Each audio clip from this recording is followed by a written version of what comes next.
Hello, ladies and gents! Sometimes all we want to watch is some in-your-face, non-stop relentless action, and in these moments the high-tier Soviet mediums almost never disappoint. Supplying our daily adrenaline rush this time around is fellow community contributor Laponac Gaming, who apart from being a 3000 plus WN8 player, also seems to be a really nice guy actually. He's from Serbia, so if you want to enjoy his chilled videos and live streams on YouTube, you would have to speak the language, I'm afraid, though it might be worth having a look anyway. I put a link to his channel in the description below. So, his choice of weapon today, a real classic, the Object 140. Let's see just how much carnage we can cause with it. Alright, so here we are in our Object 140, this time around in a standard battle on Lakeville. Now we are actually part of a tier 10 medium tank platoon here with that friendly batchet next to us. However, this game will definitely be about the Soviet medium tank power. Talking about power, we are actually in a really juicy situation here. Have a look at that matchmaking. Couple of tier 10s, couple of tier 9s and a lot of very unfortunate tier 8s. And most of the enemy team is actually made up of heavy tanks, so that means a lot of hit points that we can easily harvest if we are a little bit careful. Now, beginning of the match, we are coming here to this very popular sniping spot.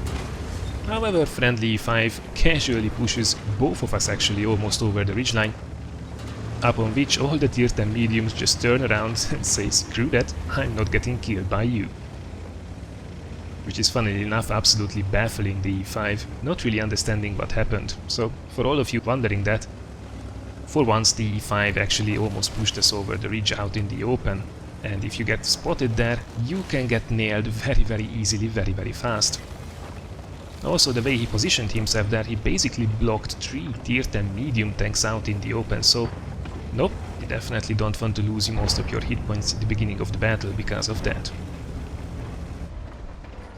But we already have the first shot, defender spotted there on the other side of the lakeside road. One easy shot straight through the lower plate. Good start, but there is a lot more to come.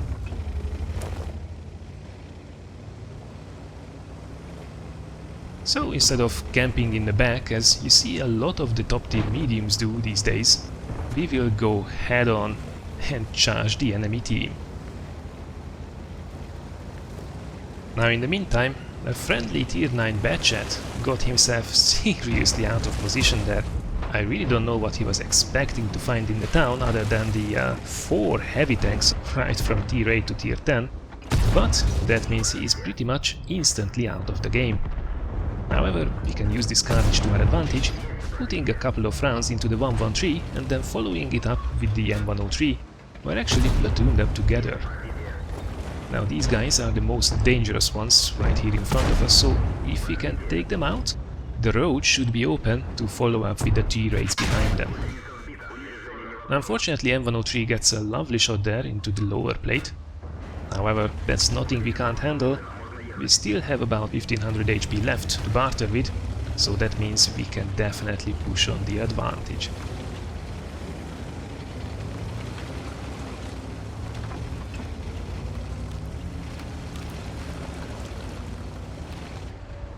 M113 left himself out of position there, and with his flanks unsecured, we can easily take that guy out with the help of the friendly batchet.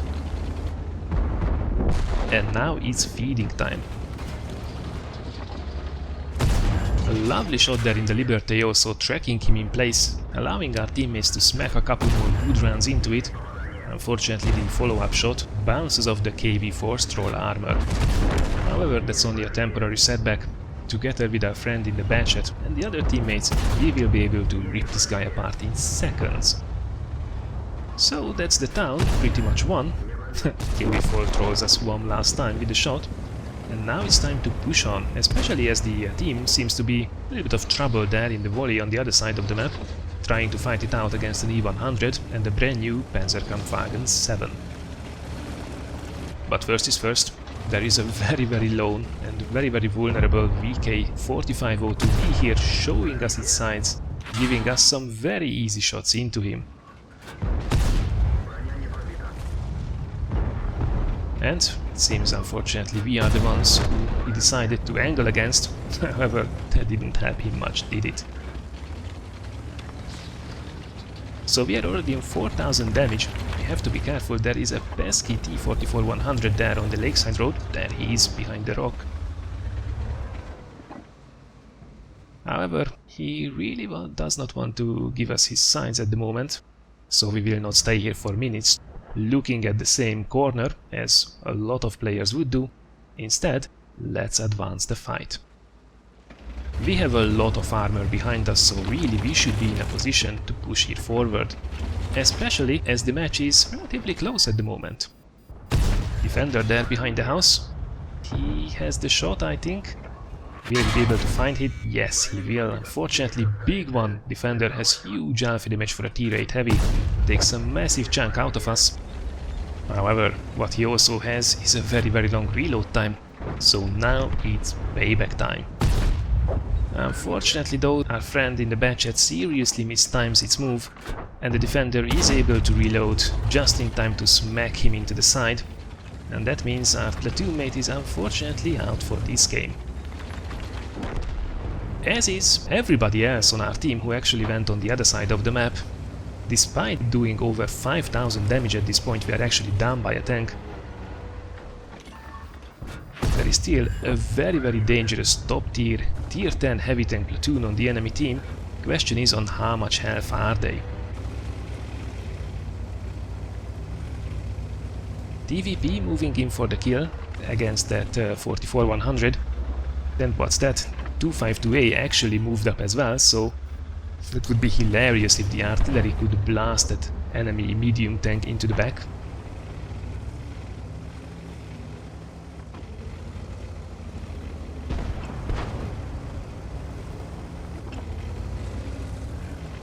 But that doesn't seem to be the case. DVP is losing an awful lot of health.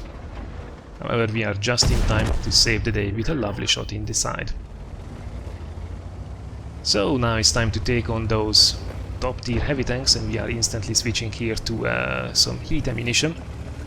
Again, 264mm of average pen will be fine to go through these things. But since we are already on low health and basically a one shot for these guys, let's not waste any more time. Now we had the opportunity to track the Panzer VII. Of course, with the heat that meant that we would not be doing any damage. However, in this case, we are able to keep him in place. Oh, so bouncing a lovely shot from him, and yes, that would have killed us if it would have gone through. And then switching back to APCR allowed us to keep him tracked and damage him at the same time. And that's how quickly top tier heavy tank platoon is able to evaporate. So far so good. However, artillery takes out the heavy tank, so all that armor that was behind us is now history. So basically it's down to us, a very low health TVP and 2 artillery. At least the batch at 155 is trying to get into a position to also be able to help in the fight. Now, I don't really know what those guys were doing. T-69 and the Panzer VII moving separately, one after each other, allowing us to easily take them out one by one. This thing has a crazy rate of fire, almost 9.5 rounds at base, without any equipments and crew skills, so seriously mistimed that advanced enemy team. Alright, a lovely shot there in the T-28 prototype, also missing the Object 261, and now it's cleanup time. Oh, there is the Lorraine. Luckily he misses the shot, and now he is toast. Kill number 7 confirmed. Will we get a red lease?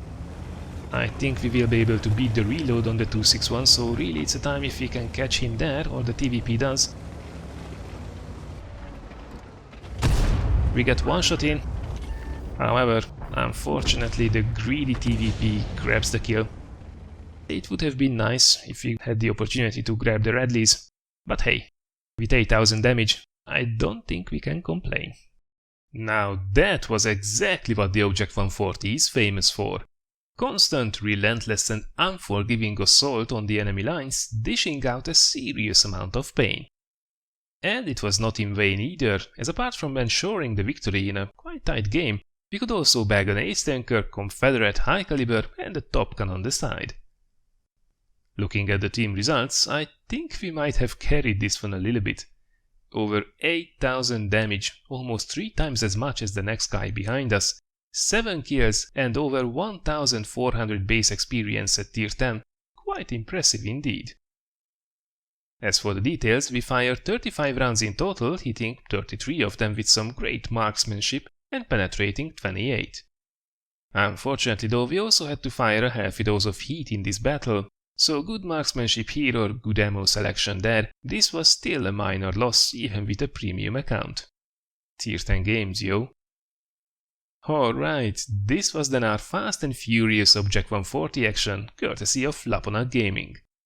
Don't forget to check his channel out if you speak Serbian or if you are just looking for some high quality gameplay, you won't be disappointed. Otherwise, I hope you guys had just as much fun watching this free play as I did, and if so, thanks a lot for giving this a like or sharing it. As for the next videos, tomorrow we are going to close the week as usual with some high explosive RNG, and then over the weekend I have an absolutely insane KV2 game coming on Saturday, and a rather juicy over 6600 damage SU-122-44 game on Sunday. Thank you very much for watching everyone, and I already look forward to seeing you again in one of the next videos.